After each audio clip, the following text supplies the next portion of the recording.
بسم اللہ الرحمن الرحیم۔ ہمارے چینل کو دیکھنے اور سننے والوں محترم بہنوں اور بھائیوں، السلام علیکم ورحمۃ اللہ وبرکاتہ۔ آج ہم جس موضوع پر بات کریں گے وہ ہے بکری کے تھن دودھ سے بھر گئے۔ خالد ام محبت کے بھائی سے روایت ہے کہ نبی کریم صلی اللہ تعالی علیہ وسلم جب مکہ سے مدینہ کو ہجرت کر کے جا رہے تھے، آپ صلی اللہ تعالی علیہ وسلم کے ساتھ ابو بکر صدیق رضی اللہ تعالی عنہ تھے اور آپ کے آزاد کردہ غلام عامر بن بحیرہ رضی اللہ تعالی عنہ اور عبداللہ لیثی رضی اللہ تعالی عنہ راستہ بتانے کے لیے ساتھ تھے۔ جب آپ صلی اللہ تعالی علیہ وسلم ام معبد کے خیمے کے پاس پہنچے تو آپ صلی اللہ علیہ وسلم نے ان سے گوشت اور چوہارے خریدنے کا ارادہ کیا، لیکن ان کے پاس یہ چیزیں نہ ملیں کیونکہ ان دنوں وہاں قحط تھا۔ ام معبد کے خیمے میں ایک بکری آپ صلی اللہ تعالی علیہ وسلم نے دیکھی اور پوچھا یہ کیسی بکری ہے؟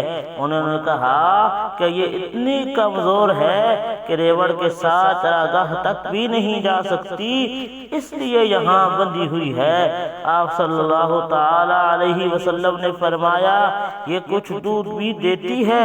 انہوں نے کہا کہ یہ کمزور اور لاغری کے باعث اس قابل نہیں رہی کہ دودھ دے۔ اس پر آپ صلی اللہ علیہ تعالی وسلم نے فرمایا کہ تم اجازت دو تو اس کا دودھ دوہ لوں۔ اس نے کہا اگر اس کا دودھ ہے تو دودھ دوہ لیجئے۔ چنانچہ آپ صلی اللہ علیہ تعالی وسلم نے دعا کی اور پھر بکری کے تھن پر ہاتھ پھیرا اور بسم اللہ کر کہ اس بکری کے بارے میں دعا کی تو اس بکری نے اپنے پاؤں دودھ دینے کے لیے پھیلا دیے اور دودھ اس کے تھنوں میں بھر گیا۔ اس نے جگالی شروع کر دی۔ آپ صلی اللہ تعالی علیہ وسلم نے بڑا برتن منگوایا، 8-9 آدمیوں کے سیراب ہونے کے لائق برتن لایا گیا۔ آپ صلی اللہ تعالی علیہ وسلم نے دودھ دو کر برتن دودھ سے بھر دیا۔ پھر آپ نے سب سے پہلے ام معبد کو خوب سیر ہو کر پلایا، پھر اپنے خاتیوں کو خوب پلایا۔ سب کے بعد آپ صلی اللہ تعالی علیہ وسلم نے پیا۔ اس کے بعد وہ برتن دوبارہ دودھ دو کر بھر دیا اور ام معبد کو دے دیا۔